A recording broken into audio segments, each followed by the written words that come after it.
Olá, terráqueos! Estamos começando mais um Vortex Talks. Eu sou o David Precioso, estamos aqui na Futuricon e eu sou o seu anfitrião nesse bate-papo de conteúdo do dia de hoje. Estamos recebendo aqui dois convidados que eu gosto e conheço há muito tempo. Do meu lado está o Juliano Ferreira, que é o diretor de BPO na FAS, e o Alan, que é o executivo de inovação na Grupo Elo Contact Center. Vou passar um pouco a palavra para eles se apresentarem, tá? Juliano, obrigado pelo convite, não, por ter aceitado o nosso convite, por estar aqui. É muito bom ter você aqui com a gente. Se apresenta um pouco, pessoal. Primeiro, sempre uma honra estar com você. A gente se conhece há muito tempo, desde outros carnavais por aí, trabalhamos junto nos caminhos da vida. Quando éramos jovens. Não, foi pouco tempo então, né? Mas pouco tempo, né? Mas deixa eu me apresentar para o pessoal. Eu sou Juliano Ferreira, sou diretor de BPO da FAS.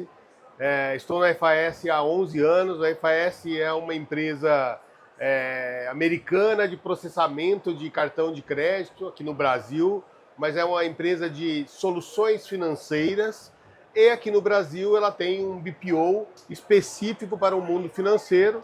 E eu lá na FAS desde 2013 fui galgando espaço até chegar na posição que eu estou hoje de diretoria.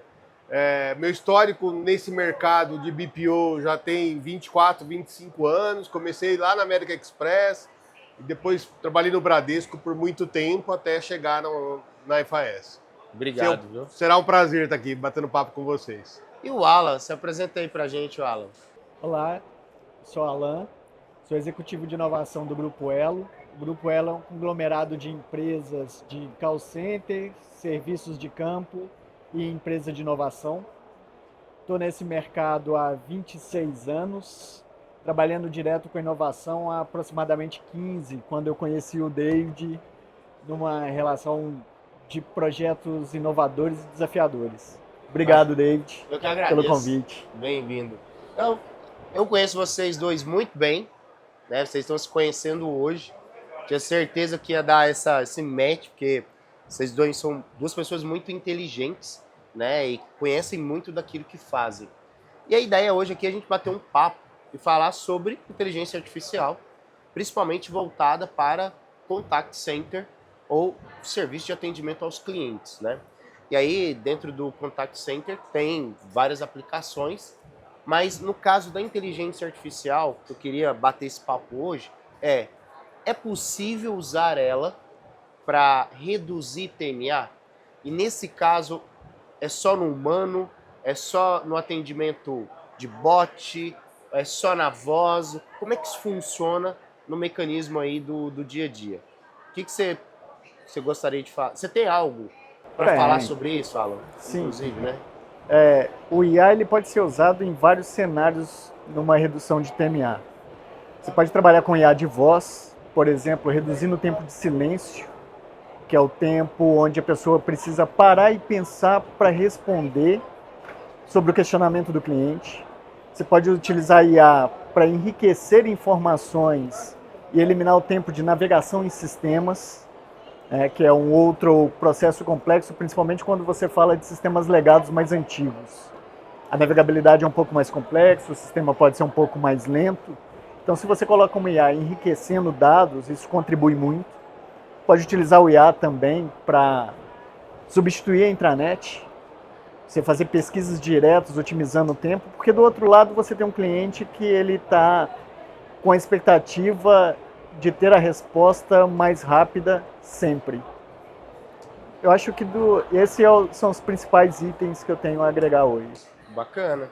Além desses, Juliano, você vê mais algumas aplicações? Eu acho que os 3 exemplos são claros e eu acho que dá para trazer alguns exemplos de como que a gente usou isso na FAS, tá? Então, assim, o primeiro item que a gente trabalhou muito durante 22, 23 e até um pouco do começo desse ano foi eliminar aquela etapa de autenticação do cliente, que a gente chama no meu mundo PID, né? Que é a parte de autenticação. O cliente tem que o operador sempre faria uma entrevista para certificar se ele está falando com o cliente correto, aquele identificado. Esse processo a gente conseguiu levar via IA para um agente virtual e a gente elimina aí, claramente eliminou cerca de 35, 40 segundos numa chamada de cara só com isso. Tá? Então, na hora que o cliente entra, o agente virtual já atende, PID, faz a PID, a aí, certificação. E sendo necessário, ele transfere para o humano. Exatamente. Se não foi possível o IA completar todo o PID, o humano faz um complemento da entrevista e ainda dá uma outra chance para ele identificar se é aquele cliente ou não. Ou não, conseguiu passar por todas as etapas, o humano já chega dando um atendimento de cara e se elimina esse tempo no atendimento. A gente usou isso bastante, implantou para todos os clientes, tem uma vantagem tremenda nesse sentido. Uma outra forma é usar para contribuir e unificar informações que os sistemas legados, os mainframes, construindo fronts mais amigáveis, com informações que você já preenche automático vindo de um bilhete de URA, de um bilhete de atendimento eletrônico, e que facilita a vida do atendente e, consequentemente, ele gasta menos tempo para navegação e paginação naquele sistema legado e consegue dar uma resposta mais rápida para o cliente. E, por último, que acho que é o projeto que a gente está vivendo agora, é ir para a linha do help, né? do manual operacional, né? Você fazer isso de forma muito mais rápida, trazer o IA dentro do manual operacional para uma pesquisa mais direta do operador, que hoje no modelo antigo ele paginava muito, por mais que foi investido muito dinheiro por muitas empresas aí na questão dos helps aí, dos manuais operacionais. Acho que o uso do IA dentro desse legado, desse sistema, acho que ajuda bastante também. Mas o que mais a gente tem utilizado é para o PID. Isso é um item que a gente teve bastante ganho na FAS. Juliano, e o ambiente que vocês atuam, ele é de alta complexidade, por N motivos. Tem a questão do próprio cliente, a razão dele estar entrando em contato. Muitas das vezes é um não reconhecimento de despesa, e essa despesa ela está parcelada, ela tem uma série de características. Outras vezes é como fazer as coisas acontecerem no sistema legado, que o cara tem que ir lá no manual operacional, conseguir entender qual que é o processo, porque são processos grandes, complexos, porque precisam acontecer muitas coisas de maneira casada. E na sua vivência disso, quais foram alguns dos desafios que vocês viveram? Você fala assim, cara, teve duas coisas ou uma que a gente bateu de cara e falou, ó, aqui é um desafio vencer isso daqui. Depois que vence, a coisa rompe. Mas a gente teve um desafio grande com algumas coisas. Ô David, eu vou, assim, para mim, assim, ó, o grande desafio que tem no mundo de inovação, automação, é trazer uma visão de negócio para o cara que está lá, o desenvolvedor e etc., que está simplesmente pensando na tecnologia, no seu facilitador. O que a gente fez na IFAS foi juntar essas duas áreas. Então a gente na IFAS pegou os especialistas do negócio, que eram fundamentais no tipo de cliente que a gente tem, que é cliente do setor bancário, do setor financeiro, muito regulado por Banco Central e etc. Então, as pessoas das áreas de processos da FAS, que tinha a experiência de negócio, eu trouxe elas, desenvolvi elas no mundo de desenvolvimento, de tecnologia. Que aí a gente consegue facilitar, vencer algumas barreiras e tira um pouco o trâmite das especificações de negócio versus funcional. Porque o cara que vai fazer o desenvolvimento em si, ele tem um conhecimento do legado. Acho que esse foi um diferencial nosso e fez a gente conseguir fazer automações mais rápidas nesse sentido. Tá? Então, assim, acho que para mim isso foi um fator. Segunda coisa, assim, ó, é um setor muito regulado. Então, em alguns processos, a gente criava algumas matrizes de feito conferido posterior. Dava um exemplo, quando precisava fazer algum ajuste em conta do cliente, ajuste financeiro. Então a gente criava lá a automação online durante o atendimento para ele fazer a manutenção E à noite rodava um RPA compensatório para fazer um feito conferido para ver se todas aquelas manutenções que foram realizadas condiziam com a chamada, com o bilhete de URA e etc., para certificar se não tinha feito nenhuma manutenção que não foi solicitada pelo cliente. Isso trouxe segurança para o meu cliente e aí a gente conseguiu expandir mais ainda as manutenções online que a gente fazia no sistema legado, tá? O sistema legado é assim, né? Assim, nem todo, tem muitos sistemas antigos que não tem APIs desenvolvidas e etc. E a gente foi criando artimanhas, criando RPAs para trazer uma base, criando uma base fria do sistema legado, você fazer manutenção, depois voltar. Então você foi criando algumas artimanhas para vencer os desafios do sistema legado. Mas o RPA compensatório à noite, para conferir se aquela manutenção que foi feita era adequada para aquele cliente que solicitou, trouxe bastante segurança para os clientes nossos, para o perfil de cliente que a gente tinha. Bacana. O Alan, o Grupo L tem clientes de vários segmentos. Sim. Como que foi esses desafios lá? Acho que o grande desafio é o sistema legado. Você pega, por exemplo, em operações de telefonia, essas empresas herdaram sistemas legados do sistema passado Das fusões. das fusões. Ele vai Isso. fundir, não tem E o que dois, acabou três. acontecendo não são 2, 3. Você pega determinadas operadoras que têm 80, 90, 100 sistemas legados.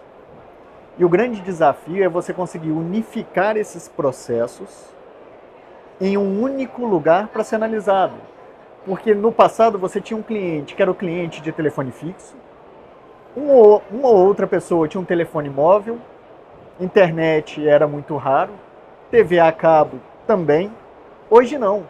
Você tem um cliente que tem um combo com 4 produtos e cada um em um sistema legado diferente. Isso se a bilhetagem não tiver em outros sistemas legados, onde cuida da fatura do cliente. Como unificar isso? E mais, é um ponto importante que você trouxe, a parte de processos, de BPM.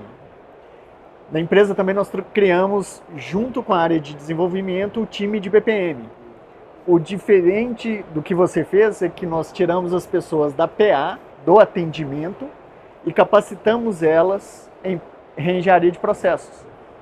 Para quê? Para trazer a experiência do operador na PA para o desenho do processo, garantindo que o cliente na ponta tenha a melhor experiência, evitando uma rechamada, porque a rechamada tende a ter o mesmo TMT ou até um TMT maior. Com isso você melhora a expectativa do cliente com relação ao atendimento e a certeza da solução. Então, você tratar isso, por exemplo, no ambiente de telecom ou no ambiente de seguro, também é muito importante. Você trazer para o cliente não só a experiência de ter um TMA reduzido, mas com as respostas certas no momento certo. Se o cliente reclamou de A, é importante você trazer o resultado da reclamação do cliente.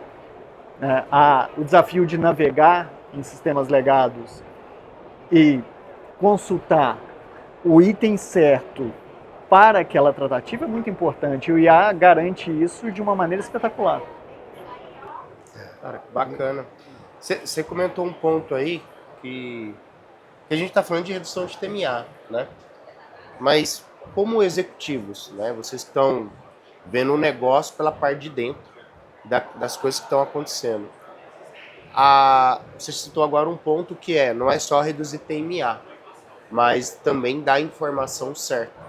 Ou seja, a inteligência artificial está sendo utilizada para melhorar a experiência do cliente final, porque ele demora menos tempo. Para a empresa, você está se tornando mais eficiente, e aí a empresa ela consegue apostar, investir ou ter rentabilidade. Mas em contrapartida, você também falou, beleza, mas além disso eu dou resposta certa para esse cara. Na visão de vocês, tem outros benefícios que vocês enxergam ou possibilidades em que vocês conseguem aplicar a inteligência artificial dentro do contexto de negócio de um contact center que pode gerar de benefício que não é necessariamente redução de TMA? Tem vários itens. quando a gente fala do cenário de atendimento ao cliente, o que você sempre traz é o foco na solução do problema do cliente. Só que solucionar o cliente da ponta, o cliente do nosso cliente, vamos dizer assim, é você trazer soluções inovadoras para que o processo seja melhor, para que a redução de volume de chamadas entrantes reduza, para que você tenha um back-office menor.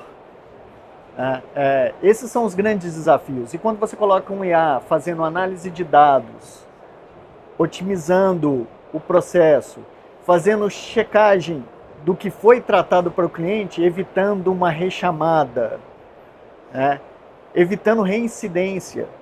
Quantas vezes um cliente tem uma experiência de ligar, contestar o valor de uma fatura e depois ele entrar em contato de novo porque a fatura do mês seguinte veio com a prorata e isso não foi falado na primeira chamada.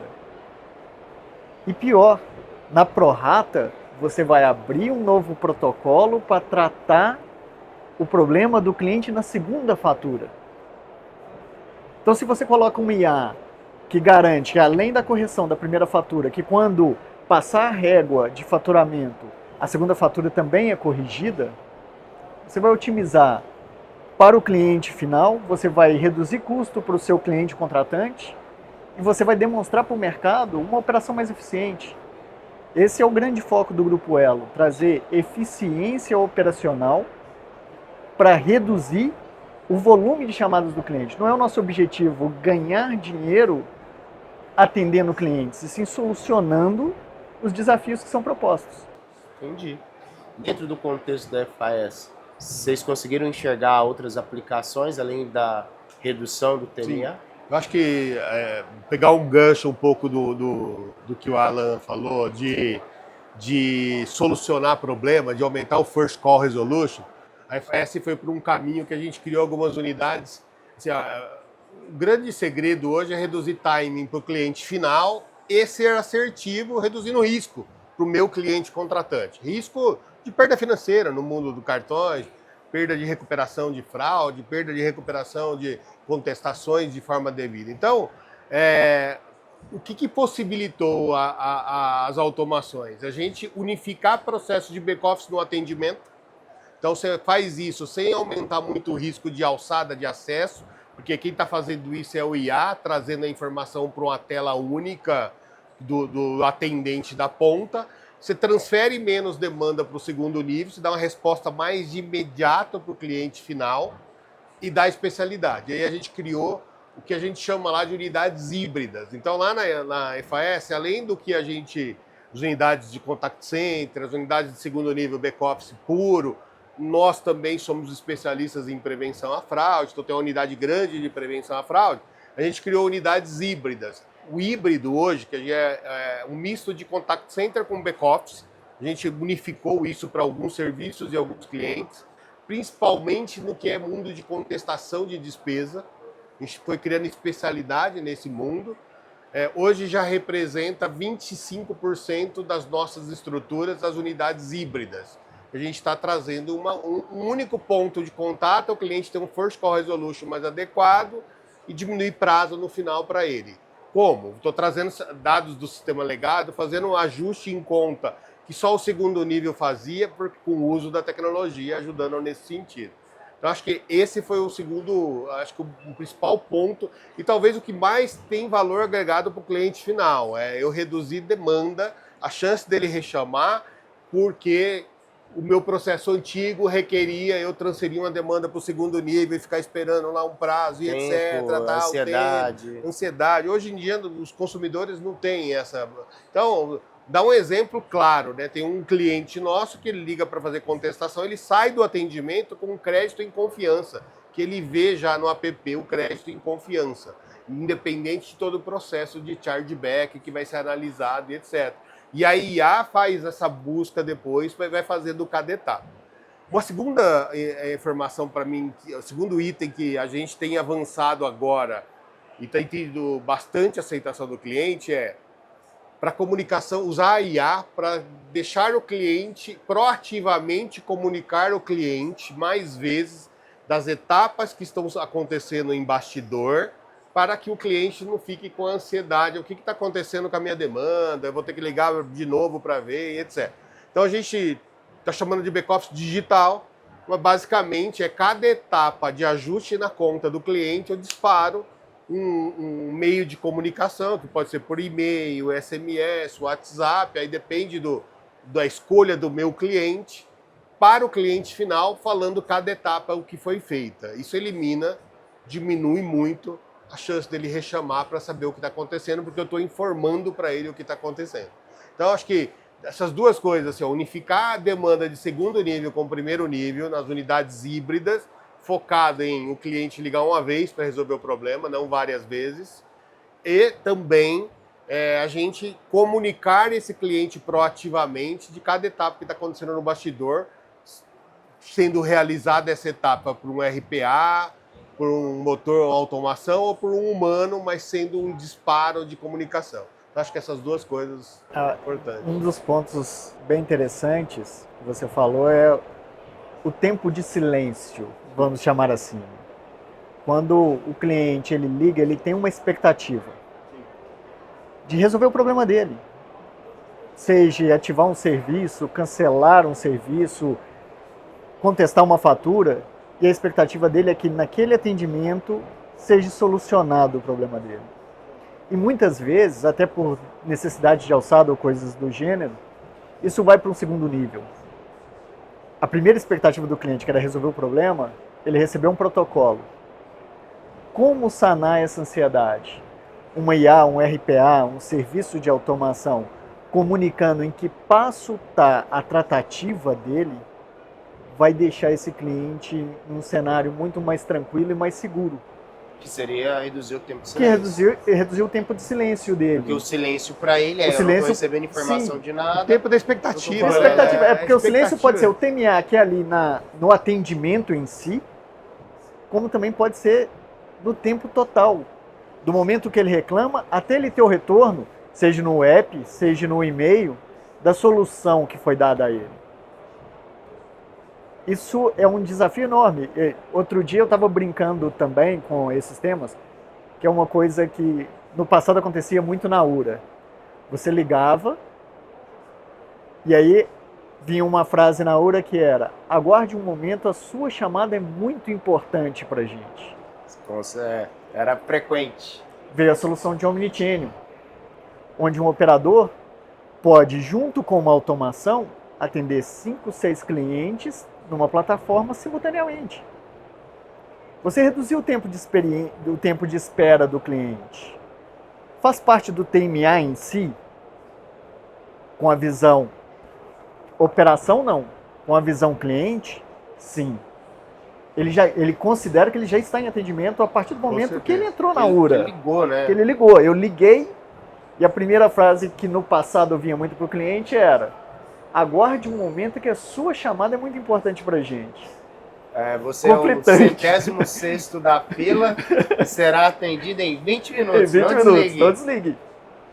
E quando acontecer isso comigo, eu falar: cara, pelo amor de Deus, não cai a chamada, não cai a chamada. Não cai a chamada. Tudo tinha esse gap no passado, e as telefonias não eram era, principalmente quando você assim, você é o próximo a ser atendido. Eu falei: não cai, não cai, não cai, não cai, não cai. Era meia hora que você tinha perdido sua vida. Exato, e trazer o back-office para próximo do primeiro nível é uma coisa extremamente importante, porque depois da expectativa toda para ser atendido, qual era o segundo passo? Estou te dando um número de protocolo, em 48 horas você vai receber a sua resposta, vai entrar em contato. Eu acho que a gente vai viver com isso, a tecnologia vai trazer para a gente uma revolução no mundo de BPO. A revolução de mudança de perfil do atendente de BPO, que vai deixar de ser aquele famoso primeiro emprego, nível básico, etc., para ser um nível mais de especialidade. A gente vai ter que, assim, nós vamos entrar num dilema, nós, provedores aqui, porque nós vamos ter que investir nas pessoas, porque as pessoas vão ter que criar especialidade, porque o que vai sobrar para o humano e tem que ser de alta resolução, de alta análise, alto entendimento, e o cara tem que conhecer profundamente aquilo.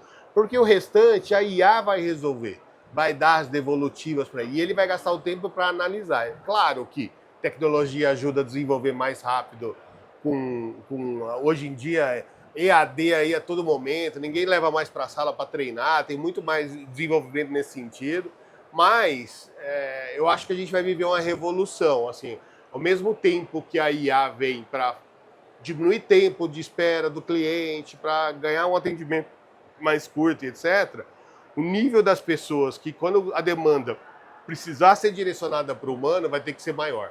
E isso, a gente vai viver um dilema de mercado, né? Porque, assim, a gente vai ter que segurar. Hoje, o tempo médio de um operador, quando é 15 meses, as pessoas dão parabéns, né? Sim. Vai ter que ser mais, porque a gente vai ter que manter o nível de especialidade maior, aí, porque os processos vão ser mais complexos atendidos por humano. O meu primeiro emprego foi de atendente. De telemarketing. Meu também. Sentei lá para vender cartão. E aí, nesse contexto de Você atendia na tela preta ainda, né? tela preta, mainframe, eu lembro dos nomes até hoje. Era Também. Aric 01, meu irmão. A tela, né? A tela é o código com número. Você O cara era bom de paginar a tela preta. eu sonhava com aquilo. Tecla de atalho no teclado era mágico. Na época de treinamento, que foram 30 dias de treinamento. E era só sistema. Eu sonhava com o sistema. E aí a gente tem hoje as facilidades dessa IA, né? A IA, ela vai acabar com as pessoas, com o emprego, com o contact center? Eu sei que é polêmico, eu quero pôr na mesa. Não, vai. Exatamente, vai transformar. E você trouxe um outro ponto que é muito interessante. 30 dias de treinamento. De 30 dias de treinamento, quanto efetivamente a pessoa absorve de informação para ela estar apta a sentar em uma PA, por exemplo, num saque, e esperar qualquer tipo de pergunta sobre os produtos que o contratante tem. A IA vai facilitar absurdamente quando você faz uma simples pergunta e ela te traz as possibilidades de diagnóstico. No Grupo Elo, por exemplo, nós criamos uma ferramenta chamada FGR. Nada mais é que um formulário dinâmico, não baseado nas perguntas que devem ser feitas ao cliente, mas baseado na última resposta que o cliente deu sobre uma pergunta que você fez a ele. Porque eu acho que no período que nós vivenciamos o call center como operadores para hoje, mudou muito. Na nossa época era um script que você tinha que ler e se você não seguisse o script, você tomava uma não conformidade de qualidade. E se você não falasse determinada coisa, você zerava. Você zerava. E era uma palavra. Hoje não. O foco da qualidade não está no script, está no cliente. Resolutividade. Resolutividade, exato. Não tem outro jeito. Cara, eu lembro da minha primeira... Fiz 30 dias de treinamento. Fui pra linha. Fiz carona assistida, que é você sentar do lado de alguém que tá fazendo. A Roberta. Sentei... Aí foi a primeira vez que eu fui atender. Na hora que o cara falou alô, eu falei alô com ele. Aí ele me fez uma pergunta, eu não sabia o que fazer. Eu olhei pra menina e fiz assim, tipo... Eu não sabia nem mexer no sistema. Falei, cara, o que eu vou fazer? O que eu vou fazer? Claro, depois do estresse, adrenalina daquela baixada. Mas sim, era algo muito engessadinho. Tanto é que depois que você aprendia aquele envelope de voo, né, que você voar dentro daquele quadradinho, cara, era suave. Mas sim, era muito restritivo, né? O foco era muito no processo e não nas pessoas, no sentido do atendimento. O foco era no processo da empresa, não na pessoa que estava sendo atendida. Exatamente. A gente está indo para os momentos finais desse bate-papo nosso. E depois eu quero convidar vocês para a gente fazer um outro, um webinar, um podcast para falar disso muito mais amplo. Como o assunto é rico. O assunto é rico. Não, e as pessoas vocês são pessoas que têm muita bagagem, têm muito para contribuir mesmo. E a missão do Civortex, a gente está com uma missão que é de gerar conteúdo de qualidade. Porque tem muitas empresas que têm possibilidade de ter profissionais como vocês, os caras estão começando ainda, ou realmente tem muito enviesado por nicho, né? E aí a nossa missão é levar conteúdo relevante que ajude essas pessoas. Como a gente está indo para o final, né, olhando aí os próximos 2, 3 anos, qual que seria um recado que você deixaria, Alan, sobre o que a gente está vivendo agora? Ou seja, um recado final para o pessoal em relação a daqui a 3 anos, como que nós estaremos? Na sua visão, obviamente. Claro. Falar sobre daqui a 3 anos se torna algo muito complexo.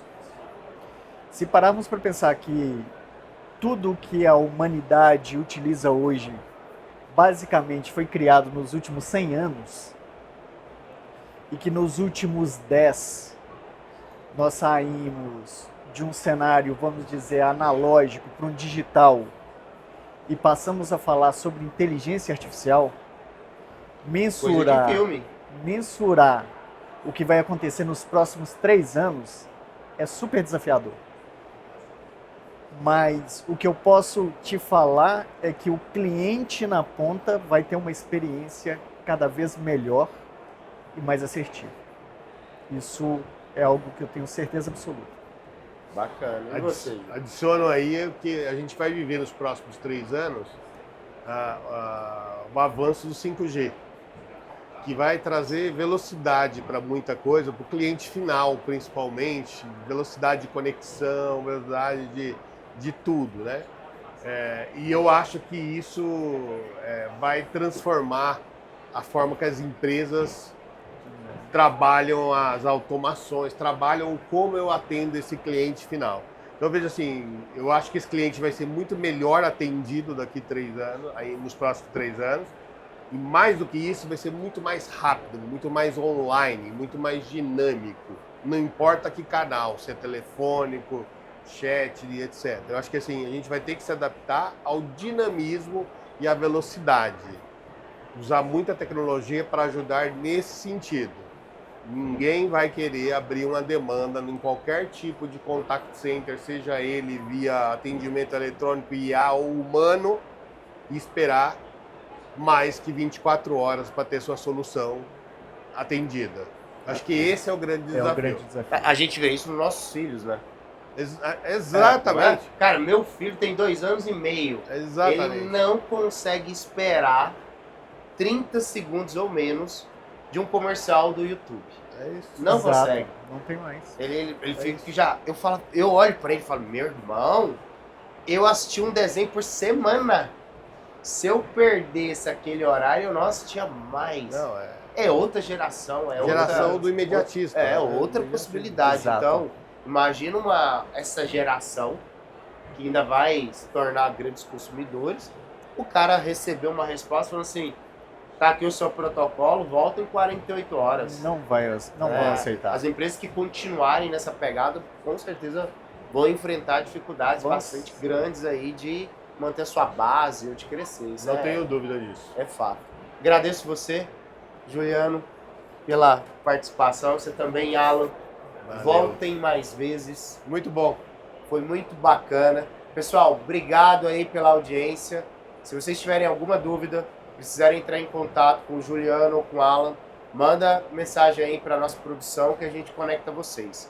Obrigado. Valeu, turma. Até a Tchau, próxima tchau. aí. Tchau, tchau.